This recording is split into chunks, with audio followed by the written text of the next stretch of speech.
first you've got to do the thing. So you know what it needs to be for your business, for your brands. Otherwise, you're letting them bring their idea of what your brand is and getting it out there to the world. And that may not be the best thing. But I will also add, once you've brought them in and once you've trained them and once you trust them, then it's time to say, listen, I'm stepping back. This is your baby. If you're successful, that's on you. You get the accolades. If you fail, that's on you. You get the asterisk, because guess what? You are in charge here.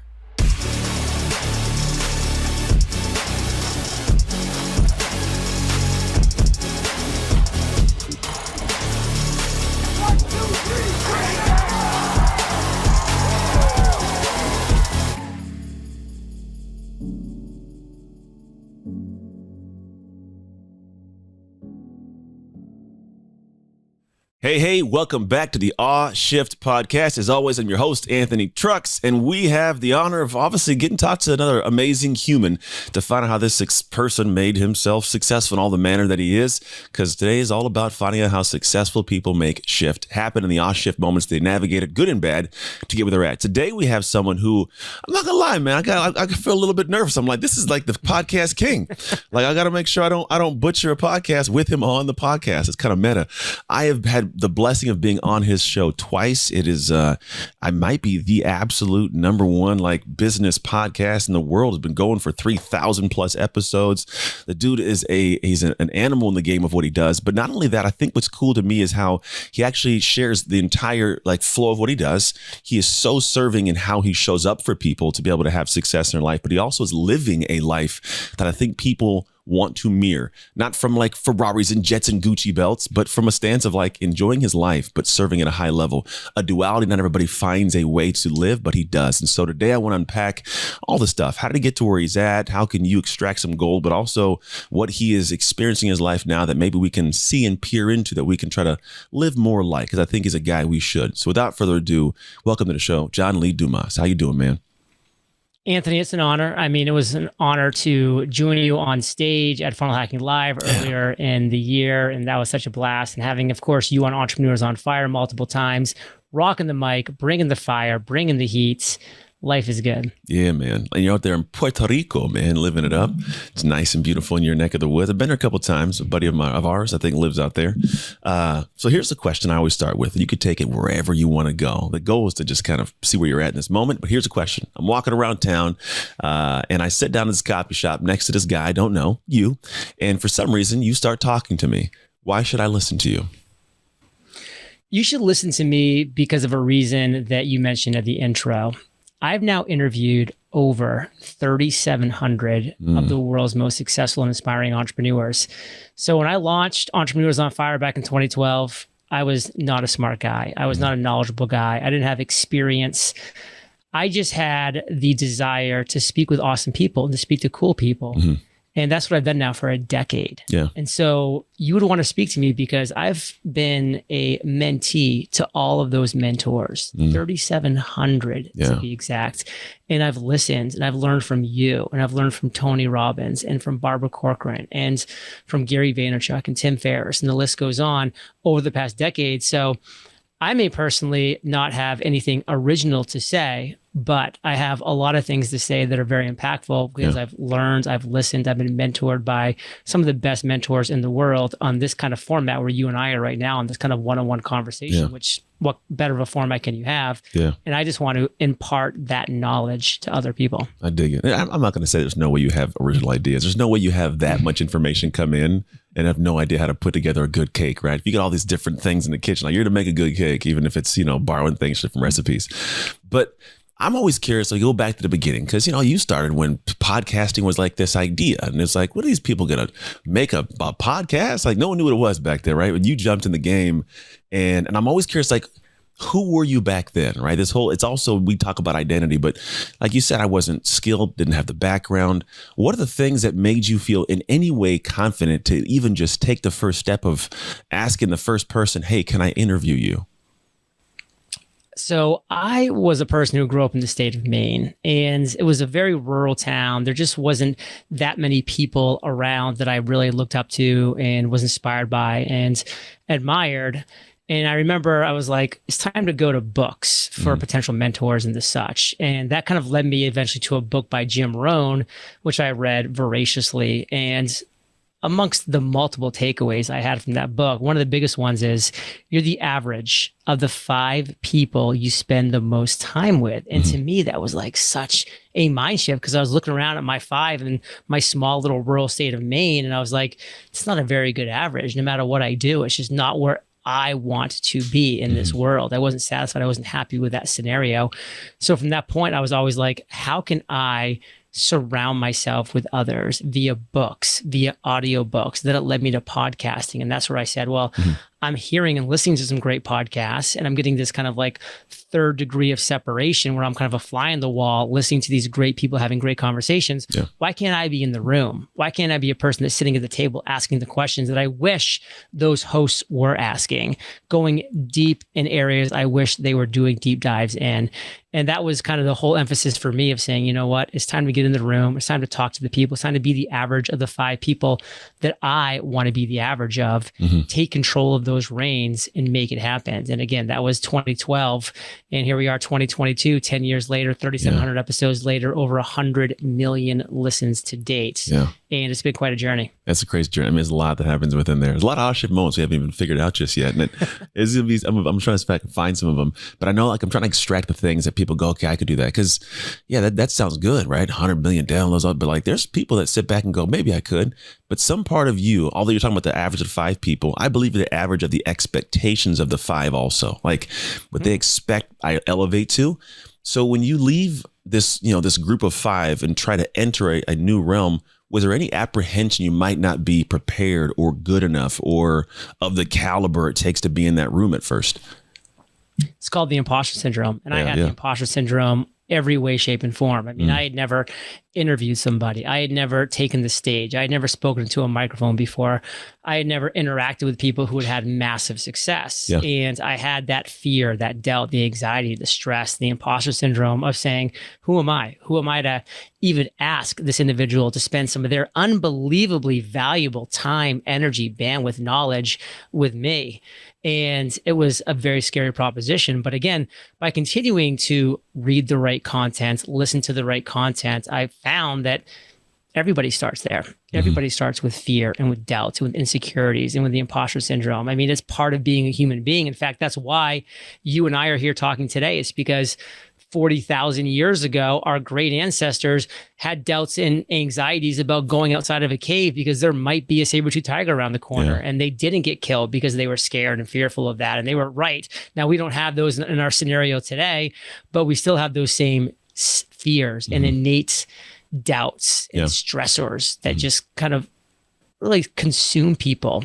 And that was the start of my career, was holding a piece of paper, Anthony. That's why I did audio only, because I knew I was going to be holding a piece of paper, shaking, like with the questions listed out, and saying, Seth Godin, what was your biggest aha moment? I didn't have the skills to have these conversations on my own. I had to build them brick by brick.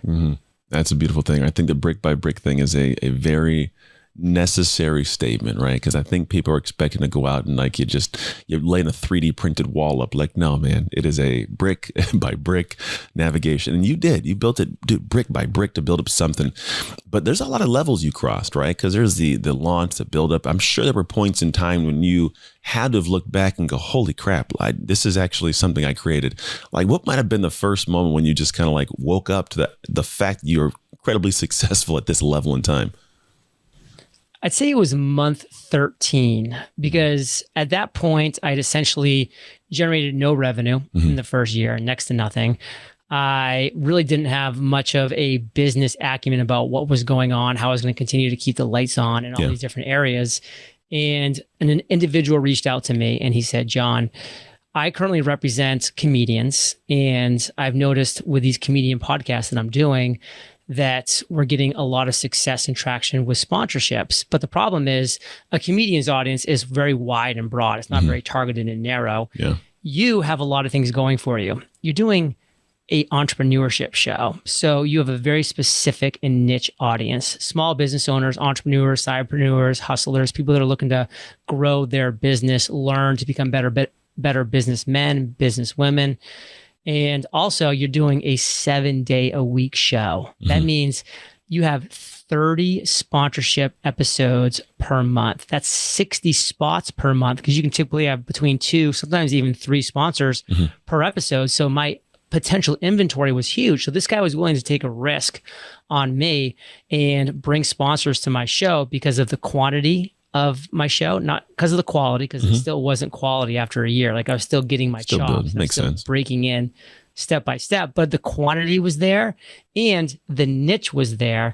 And I remember signing a contract for him for 5 figures for a month of sponsorships. And I said, whoa, this is about to get real. It was low 5 figures. I think it was like 16,000 for that 1 month. But I'm like, this is more money than I've made in any career that I had in the past in 1 month. So let's keep the pedal to the metal. And that was kind of the first time I said to myself, I think I'm onto something. I think I'm creating content that's building an audience that knows, likes, and trusts me, that will take a call to action on a show that will make my sponsor happy, making them come back for more.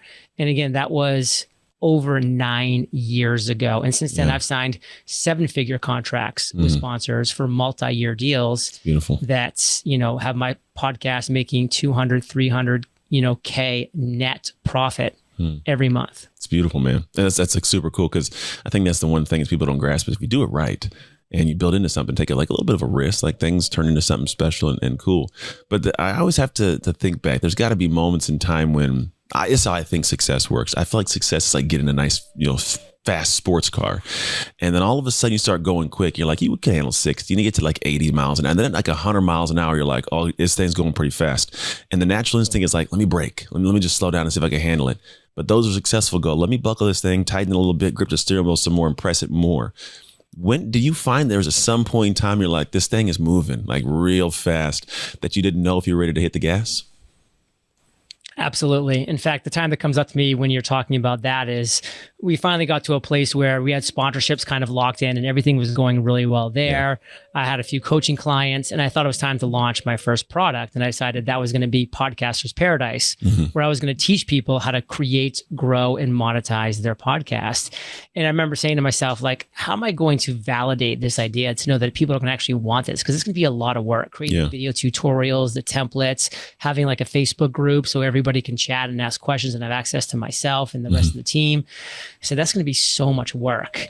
And so luckily, I have always believed in investing in mentors, and I've always invested in mentors. And my mentor at the time was Lewis Howes. And he said, listen, this is what you got to do. Send an email out to your list and just say, I am going to launch a community called Podcaster's Paradise, which will be a community that teaches people how to create, grow, and monetize a podcast with video tutorials, templates, a Facebook group, et cetera, et cetera. If you are willing, or if you are interested in joining a community like this and purchasing a course like this, then it's going to be $250 today. The doors will open in 45 days, but when they open, it'll be $500. You're getting a 50% discount by taking action today. I will build the course over the next 45 days with your help. You will always be an early bird, early adopter. And then when the doors open, it's going to be $500 and the price is only going to go up from there. And in my mind, I said, I need at least 20 people to commit to this if it's going to be worth my time and effort, if I can validate this idea. And I sent the email on a Friday, and over the weekend, 35 people signed up. So it wasn't like this massive number, but it was above the number that I set. And it was enough for me to say it's worth my time and effort to create this. I feel like I have validation here. But to get to your point, specifically about when the wheels started kind of coming off a little bit and things got kind of fast and scary and I wanted to pump the brakes, it was really a couple months after I launched Podcaster's Paradise successfully, I really had dialed in the webinar thing. And so I was getting 20, 30, 40 people that were joining every single webinar that I was promoting Podcaster's Paradise. And it was $1,000 each. So I was making $20, $40, $60,000 sometimes on one single webinar in one single week. And I was just like, this is where the doubt started coming of like, this is too much. This is too easy. and again, too much in another way, because I had such an influx of people coming in and there was so much pressure to serve and to surprise and to delight all of those individuals at such a high level. So that was really scary. And I remember having a conversation with my team being like, we need to pump the brakes, like this is something that, might get out of control. And, I don't want to get overwhelmed. Like this is like so much money. There's so many people. There's all these things. And somebody on my team said wise words, and I'll never forget it, which was, John, make hay while the sun is shining. And I was like, you know what? The sun will not always be shining. True. And for whatever reason, we're in this perfect moment where we have the perfect course for the perfect audience, no competition. Let's crush it. And, we continued to do so. I did a webinar a week for years, but as the years went on, competition came in, other things shifted and all these things. And as I'm sitting here today, we're not having those type of webinars. In fact, I haven't done a live webinar in 3 years because it wasn't bringing the ROI that I needed it to bring because of all those factors I just shared. So I am glad I didn't pump the brakes. I wanted to, but I'm glad that I continued to make hay while that sun is shining, because things will always shift. Things will always change. Things will always adjust. True. And if you can adjust with them, I think you can shift with shifting times. And man, you get to ride that horse, and you learn how to handle the buck and bronco, man. Because I can't imagine that even with that growth, there wasn't more moments like that. And I think you alluded to something that a lot of people, they hear, but I don't know if they really understand the necessity. So you got this thing growing, you have this business that's, building up. There's no way you're doing this by yourself. Like there's no way that you are managing the Facebook group and the technology behind it, running the podcast, interviewing people, setting the schedule up, all these different production type stuff. How did you think through the process of adding the team to support you in this? It was a process, because at first I wanted to do everything. I was Mr. Micromanager. I'm like, I'm going to find every guest. I'm going to interview every guest. I'm going to edit every podcast. I'm going to upload every podcast. I'm going to post every show notes page. I'm going to write it myself. I'm going to write every single email. I'm going to make every single adjustment on the website. I'm going to do all social media posts. And then before long, I was like, this is not sustainable. I can't do this. So at that point, I was like, I need to sit down and write down the things that I can do, that I need to do, that are my areas of genius. And that was my main focus. And then at that point, it's like, how can I bring on a team around me that's going to take the things that aren't my zone of genius, that is not my zone of fire specifically, and take time, energy, and bandwidth off of my plates, put it onto theirs, where they're going to do a better job anyways, because they actually have the focus and the energy to do just that. And piece by piece, step by step, I built a team around me to where, that point where we launched Podcasters Paradise in 2015, actually 2014, we had a 13-person team. We had people that had different roles: web person, graphic design, social media experts, copywriter, back-end admin. We had all the things. So I could just do what I needed to do, which was like this kind of stuff: do interviews on other shows, interviews for Entrepreneurs on Fire, host the live webinars, speak at conferences. Like that's what I needed to bring the business forward. And I had to let my team do the other things that were also bringing the business forward in different ways, shapes, and forms. Yeah, it's big. I think you hit the nail on the head. It's like in a way of what I think is kind of a smart way to do it is you did it all yourself. Because I'm assuming that in the beginning, and I don't say it's smart to do it yourself and leave it there. I think the beginning to do it yourself, to understand how the process works, is very helpful. Because then when I'm sure you brought people on, you could offload stuff, but kind of understand what the expectation should be or how to hold them to it, because you've done it, so to speak. And then how was it like letting people do stuff and not micromanaging? Like, did you battle that little monster inside of like, but I gotta, and like kind of oversee things? It was a monster. It really was. But I first off want to point out something that you just shared, which is like, it is so important to do the thing first, because until you do the thing, number one, you don't know how you want it done. You don't know how you want it to look. And you're the brand. Like you're the person behind this. Like you're the voice, the know, like, and trust of the people that are consuming your content. So for me, even though I was doing way too much for way too long, I'm glad that I did all those things at some point in some time, because then as I brought people on and I trained them, I was able to train them in the way that I knew was right for Entrepreneurs on Fire, to represent me, John Lee Dumas, as a brand, as an influencer, as an authority figure. And that was such a key thing to be able to do. And so many people will ask me all the time, like, John, like, how do I train this person? Or what do I teach this person to do? Or how do I get this person up to speed? I'm like, first you've got to do the thing. So you know what it needs to be for your business, for your brands. Otherwise, you're letting them bring their idea of what your brand is and getting it out there to the world. And that may not be the best thing. But I will also add, once you've brought them in and once you've trained them and once you trust them, then it's time to say, listen, I'm stepping back. This is your baby. If you're successful, that's on you. You get the accolades. If you fail, that's on you. You get the asterisk because guess what? You are in charge here. You're the person that's going to make decisions, because otherwise, if it's just an individual following a system, which I've done before, they'll do the bare minimum. They'll follow the system. If it's successful, they know they're not getting credit because it's your system. If it's a failure, they know they're not going to get in trouble because I just followed your system. You've got to give them autonomy. You've got to step back and let them do what they do best. And that's you training them the right way and then releasing them. Because people protect what they create, man. Like when they go out there and they're building and they're doing things.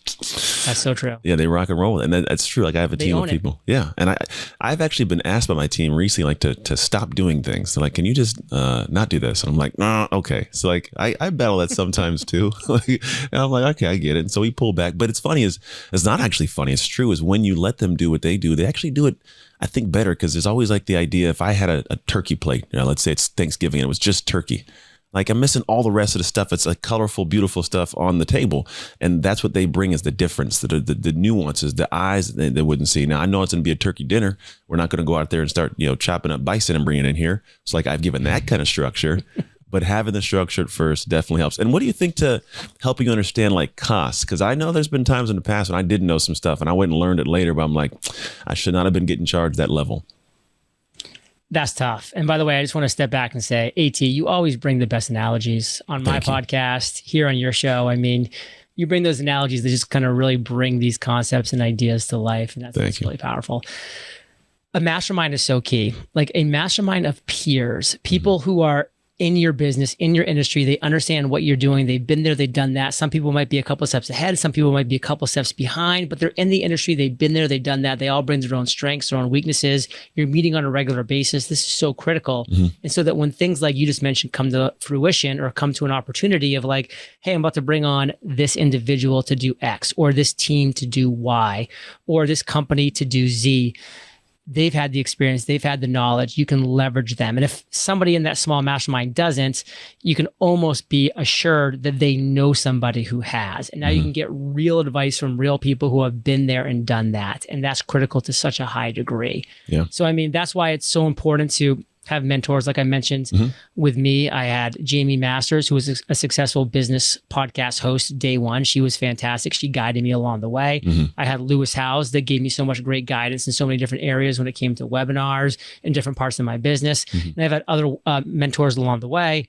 It's also important to be part of a mastermind along the way, to have those peers, those like-minded individuals who are there to support you and you're there to support them, so that when you have those questions of like, well, how do I know what to charge? Or how do I know if I'm being overcharged? Or how do I know if I'm paying too little, so I'm not getting the quality that I should? Or what if I'm paying too much, so I'm bleeding it? Or any of those questions that come into fruition, you have people with the experience and the know-how that can be there and say, this is the answer. I like that. I like that in all areas of life, not even just business. I think there is something that we have it's so dated, but it still exists, of this self-made mentality of like, I don't want to give anybody credit. It's just a weird metaphor, or not even a metaphor, but a story. I used to own a gym years ago, and I had these coaches that I would want to go train their athletes at the high schools, right? I'm not a football coach. I don't have a football team. I can do nothing but benefit your athlete. And me giving you a better athlete's better for your team and better for me. But I had one coach actually come and say, I don't want my guy working with you anymore. He said, you made him faster. He's a 180-degree better player, but I don't want you working with him. I said, why? What's that all about? He was genuinely serious. He goes, I would rather him be a lesser athlete than him be on my team having not been, got to that level by me. I was like, this is weird thing of like, you can't let anybody else touch it, even if it's going to be.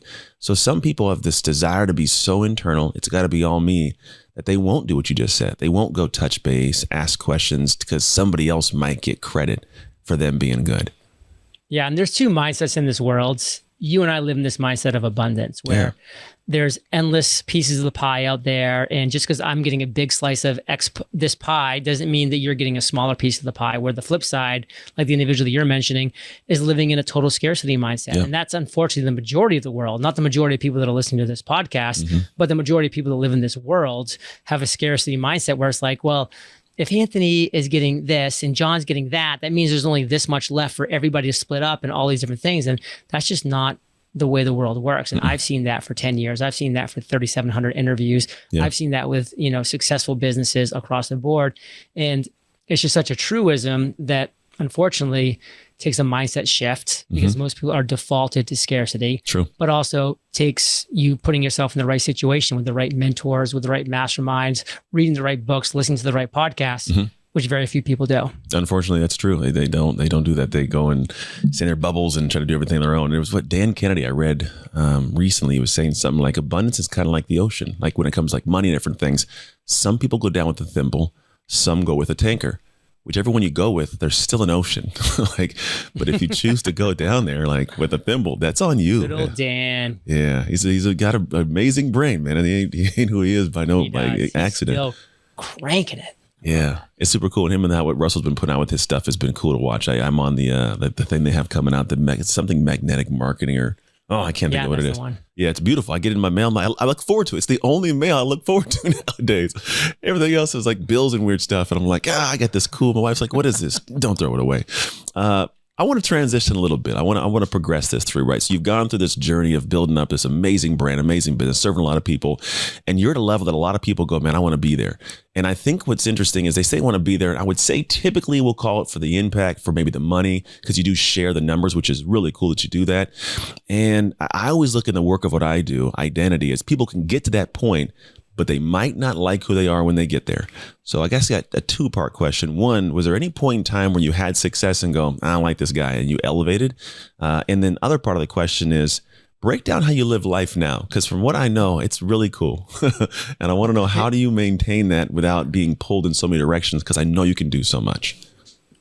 Absolutely. I will say first off, fortunately, in the past 10 years of building this business, I've never actually had the comment of, I don't like this guy. Like I've kind of kept it where I want it to be. But I think that is because in my career before entrepreneurship, which has really been from 32 to 42, which is how old I am now. Yeah. So basically from 22 to 32, I was an officer in the U.S. Army. I did a 13-month tour of duty in Iraq as a tank commander in charge of 4 tanks, 16 men. And then I went to law school. And then I was in corporate finance. And there were multiple times over those 10 years when I did look in the mirror and say, I don't like this dude. Yeah. Like, I don't like the life that this dude is living. I don't like the personality this dude has. I don't like the lack of optimism and the, excess of pessimism. So I had that sporadically over 10 years so that when I had my 10 years of entrepreneurship thus far, 32 to 42, 2012 to 22, I never got back to that point because I was never going to let myself get back there because of past experiences. Yeah, smart. But I did get to a point about 5 years ago. It was actually my biggest year ever. We were over $5 million in total revenue for the year. But the team was big. It was a 13-person team. I told you I'd built that team up to 13 people. It was a lot of managing of people. It was breaking people up into different roles. It was a pretty big monthly salaries that was going out, a lot of expenses. My profit margin was way down to earlier years. Even though I was making more money, my overall profit margin was going down. So I wasn't necessarily keeping a ton more money. So even though 5 or 6 years ago was my biggest year ever by about 60 or 70%, than I had any other year, it was probably my unhappiest year as a business owner of Entrepreneurs on Fire. And that's when I stepped back in like 2016 and I said, how do I run the business I want to run? Like the one that gets me up in the morning, not like, oh my God, I have 6 meetings that I have to attend. Then I have got all these bills I've got to pay because of all these different things that I'm, contracting these outside contractors and my current team and all these ads that money I'm spending on and all these different things. How do I take that, which I've created and I took responsibility for it, but turn it into something that I actually want to be a part of, but something that I actually am excited about on a day-to-day basis? And that's when I started really doing the research into my business of saying, what really brings in the revenue on the majority, kind of that 80-20 rule that we hear about, where 20% of things that you do account for 80% of your overall success in different areas of revenue and this and that. And I found that 20%. And I realized that, man, if I just do this 20%, then I can cut my team down by 80% because I'm only needing 20% of the team that I need now. And I can take my schedule back and take my life back and maybe even get better at certain things because I'm giving that the 100% focus. So we culled that team from 13 down to its current number, which is 5, myself, my wife, Kate, and then we have 3 virtual assistants. So essentially just 3 people on our team, virtual assistants that answer to us. And we moved to Puerto Rico. So I stopped paying those crazy California taxes, those I'm still paying crazy federal taxes. Yeah. I mean, I was paying 51% tax a year. Yep. I was paying 37% federal, 13% California, and then that 1.5% franchise tax that California just slaps in the butt at the end of the year. And you're just like, man, I am not keeping the money that I make. Yeah. And so I moved to Puerto Rico, immediately gave myself a 47% raise. Yeah, 4%. Now that I'm only paying 4% tax, and that's since 2016. Yeah. It's been unbelievable. 0% capital gains on all of my investments. And I called the team down to that 5 people, myself, Kate, and then 3 assistants. And I started only doing the things that I really enjoyed doing and that were really the high profit margins of our business. And so, as you mentioned, like something that we've done since 2013 is we've published monthly income reports with full transparency. We bring our lawyer on for a legal tip. We bring our accountant on for a CPA tax tip. And we just make them very, very valuable. And you can see how my business has morphed over those years because it's been 105 monthly income reports to date. We just released our 105th monthly income report. And my business has really changed. Back when I was just telling you before, we had 13 or 14 revenue streams, which is awesome, by the way, because it's so important to have diverse revenue streams and to not just have all your eggs in one basket. But it wasn't the business I wanted to run. So now we're at like 4 solid income streams. And to be honest, we're making, probably about 40 to 50% of what we were making back at the peak. But with the tax situation at 4% and my expenses so low and profits higher, everything else so equal, that like I'm now running the business that I want and keeping as much or more than I was running that bigger business. And we have such a crazy desire to always do more as humans, as entrepreneurs. There's actually a fantastic podcast that just came out last week. You would love this episode, Anthony. It's Hidden Brain. The podcast is called Do Less. Do Less. And it's about how opposites it is for us to do less. And they talk about some really fascinating examples of this. Like we can't, as humans, do less. All we do is do more, which has brought great things to us throughout the years. And that's why we're at the place we're at now, because people are always looking to do more. But when you're you and myself, and we're always just doing more, it gets to a point where things can just collapse. And it can just be a house of cards that comes down. And so now to kind of fast forward to the final part of your question of like, what is my life like today? I work 6 days a month, 6 days a month. I have 1 day a week where I do 7 interviews. This is that day. So you're one of my 7 interviews this day. Thank you, man. I'm doing a bunch for Entrepreneurs on Fire. And then I'm doing, a couple on other shows. And then I have 2 other days per month. So that's 4 interview days per month. And then I have 2 other days per month where I'm doing the other things like the admin, the team building, a little bit of this, a little bit of that. And then the other like 24 days a month, I'm not putting in basically any time in the business. I'm doing, basic email management, but besides that, it's nothing. And that's the business that I built. I'm down here in Puerto Rico. Kate and I now for the past 6 years, obviously minus the COVID years, we've taken 90-day European trips every fall. We're just gone for 90 days. The business is still chugging along because I record all the interviews in advance and they're going out on a daily basis. But I do not even have anything to touch with the business for those 3 months. It's beautiful. We've, done these extended trips that I mentioned. We're always kind of able to do X, Y, and Z. We live in a tropical paradise down here in Puerto Rico. So it gives us all that flexibility. So now my business looks like I wake up in the morning and whatever's on my schedule is there because I was able to choose it to be there, which was not always the case, specifically for the first 6 or 7 years of my business. But the last number of years, with that mindset shift, I've created the exact business that I want. And guess what? I could work harder and I would definitely make more money. Yeah, it's true. But at the end of the day, I'm where I want to be. Yeah. Now that I'm in, again, Puerto Rico, keeping the money that I make, it's more than enough. Yeah. And, I'm not going to turn down crazy opportunities as they come. And it wouldn't be, out of this world to like have this, 10x opportunity if I was working 1 or 2x harder, but I'm not going to like work 5 times harder to make 2 or 3 times the amount of money that I make. That's not the exchange I'm willing to make. So I like that. The 80-20 rule was huge for that. It's big, man. It's kind of like a choice.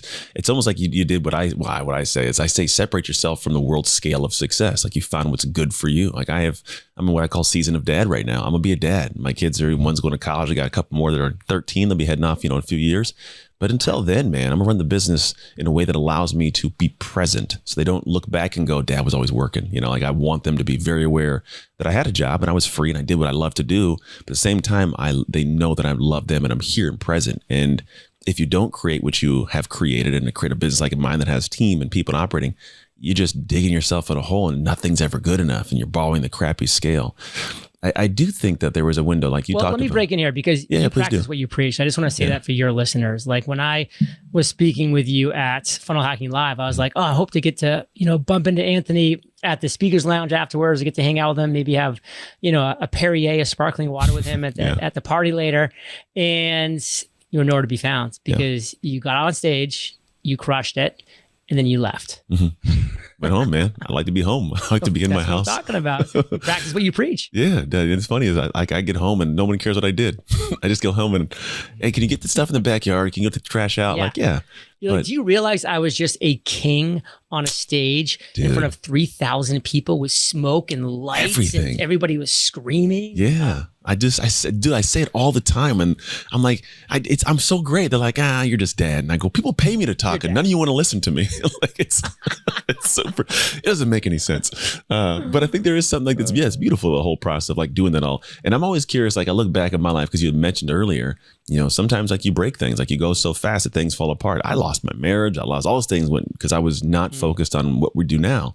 Do you think that the journey you've gone through has allowed you to get to the place where you can only work 6 days a week? Because it sounds beautiful. It's like the 4-hour work week, but there's work that's got to be done to be at least experienced enough or have enough, time spent in something to be able to make the adjustments you want to get where you're at.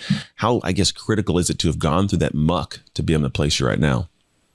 There was no shortcut to where I am. Yeah. Everything that I did in the past was part of the process. It was going through the valley of fire, getting burned, making mistakes, failing, falling flat on my face, putting in the reps. I mean, you're a big health nut. I try to keep in as good a shape as possible of myself. And it's going into the gym every day and putting in the reps. That's how you get strong. That's how you get in better shape. That's how you keep, those extra LBs off. You put in the reps. And it's like that with everything in life. It's like that with podcast interviews, with hosting, with guesting, with speaking from stage. I mean, nobody is good at anything the first time they did it. I mean, I'm actually listening to a, podcast right now about Elton John. And apparently the first time he sat down at a piano, he just was able to buy, his ears listening to the previous tune, play that verbatim. Yeah. Now, that's a 1 in a billion, not 1 in a million. That's a 1 in a billion type of skill. Yeah. 99.9 all the way to infinity % of us do not have that. LeBron James was a terrible basketball player the first time he picked up a basketball. He just wasn't good. Yeah. He was not good. Tiger Woods was not a good golfer the day he picked up a golf club. I've seen him at 6 years old, missing the ball completely and falling on his butt. And it's funny to laugh at. And of course, he became amazing very fast. Because you put in the reps every single day. And that's how everybody becomes good at anything. So every time somebody joins Podcasters Paradise and they're like, John, I'm just too intimidated to become an interview podcast host because I listen to your shows and you're so much better than I am. And I'm like, I better be. Yeah, right. I've done 3,700 interviews. Yeah. If I'm not significantly better than somebody that can just walk off the street, pick up a microphone and interview somebody, then I've really chosen the wrong profession. So don't compare your today you to today me. Compare your today you to 2012 JLD and you'll match up just fine because I was terrible. Yeah, that's true, man. It's all. I mean, when I first played football, I was trash. Like I was real bad. I'm not even joking. Like I was 14 years old. Most of my peers have been playing for like the last 6 years. I was getting smacked. It sucked, but you at some point have to lean in and do what I call dark work. Like you got to do that stuff that is uncelebrated. It's not sexy. Nobody's watching. There's no high five every day, but you learn to fall in love with that process. And then at some point you emerge and you have a developed skill set. You have the confidence to deploy that skill set to the world and you just build upon it over and over. And then, you have times when you go back dark again and you build and you keep doing that. And I think there's a thing for our worlds, we're missing that a little bit. People desire to document everything and see everything. And I got to be great the first moment. It's like, no, like if you can identify with the effort, not the outcome, it's a game changer. Because then you just go, wasn't the greatest. I dropped the ball. I missed the tackle. But you know what? I learned how to not drop the ball and miss the tackle that time. Let me go do it again. And you get better and better over time. Dude, you are a wealth of knowledge. And I know there's things we didn't fully unpack. There's probably no way to spend enough time to actually figure out everything you know. Let's put it that way. But I do know that there's a ton to learn from just paying attention to what you do in the world. Like I like that. Seriously, the machine feel for how I hop on your podcast. I've been on it twice now. It reminds me of the NFL. That's like it's a full, like if you think about NFL, people don't grasp. It's a machine. It's a high level organization. You get on. Here's the time we start. We ask the question. We go from here. We finish up and boom, boom, and it's a machine. But there's also that human connection to it. You're not just out there walking through the motions. You're getting to know people. You remember things, and so I commend you on being able to build kind of that flow and that feel for how things work. Because I know that structure serves people because of what's been created. So people, if you are out in the world like I want to do something like that, it's obviously success leaves clues. Man, just go listen to his podcast, tune in. Like you can find it all over the place, and then follow the man. Like if you can find ways to consume what he knows and apply it to your life, the cool thing is he has crossed the finish lines. He can tell you how to run the race. So go find him. If I was to send people to a specific place to find you, where would be the best place to send them? So I would say two things there. Number one, eofire.com is the headquarters. That's where our website is with access to our podcast on whatever platform you want to listen to podcasts on. Number two would be last year, I did launch or publish my first traditionally published book, which is a culmination of 9 years at that point of interviewing the world's most successful entrepreneurs. At that point, I've interviewed over 3,300 successful entrepreneurs, and I took all of, again, their knowledge, and I compressed it into a 17-step roadmap to financial freedom and fulfillment. That was the book. It's called The Common Path to Uncommon Success. So if you want to not necessarily learn from me, although of course I do have, some things I share in there. I do have a couple of original thoughts, Anthony. You're right. Oh, I know you do. Don't be too humble, my man. Check out uncommonsuccessbook.com. That is the culmination of my first 9 years of podcasting and interviewing the most brilliant minds in the world. And I'm very proud of it. Beautiful. It's really exciting. I love it, man. Go check that out, people. And I have one final question. This is the one I always close with. You could take it wherever you want, man. Totally up to you. But here's the question. What promise did God make to the world when he created you? The ability to choose your own destiny. And that is my biggest thing here is that I want, through my podcast, through my actions, to show people and to give people the knowledge where they can take control of their life. They can take control of their own destiny, that they can be, the AT of, going and crushing it on stage, but then going home and being the dad that he wants to be. They can be the JLD of living in California and not knowing that wasn't the right place in the right time and moving to a tropical island in the Caribbean and living there for 6 years and, building a life here. Like, because I wanted to, because Anthony wanted to, because other people like us have chosen our own destiny and it's totally out there. It's just a matter of facing the fear knowing that, hey, well, I'm scared. Well, of course you're scared. I mean, you're a human being. So embrace the fear, embrace the doubt, know that we've all felt it at multiple times in our life and we will in the future, and rise above it and become that person and live that life that you want. Well said, man. Very well said. And it's the truth, man. That will ring true for quite literally anybody who I think is living a life that is we'll call it enviable success. Not in a negative way, but those who go, man, I don't want to live what this person lives. That's the process, man. It's taking steps that don't seem confident, don't seem comfortable, that seem out of character, which should feel like that, because that next character is one you haven't ascended to yet. So do that stuff. Outside of that, thank you guys for hanging out with us, tuning in, being part of this conversation. If in some way this podcast resonated, there was some value, go back and take the notes and apply that stuff. Go follow this man, go check his workout, get the book, listen to the podcast, all the good things. But also, if you know there's someone who needs to hear this, I don't know who they are, you know who they are though, send this directly to them. Simply pop it in their inbox, say, hey, tune in and listen, because maybe you've been trying to say some things that they haven't been hearing from you because you're too close. Well, these are the words from experts, an expert, not just me, actually not me at all. It's this man who can allow you to take things to the next level, help them. So do that. Outside of that, as always, make the most of your awe shift moments so you can make shift happen. It's Anthony Trucks and John Lee Dumas signing off. Hey, thank you for tuning into the Awe Shift podcast. I pray that we gave something amazing to your life. And if you found this episode served you in some way, I would love if you could share it with people you know, people you love, as well as your community, because you never know who needs that simple little seed that can grow into something amazing for their life. And the actual training doesn't stop here. If you want your free copy of the show notes sent to you after every episode so you can get the major points consolidated down, simply go to textanthony.com and message the word notes. Till next time, make shift happen.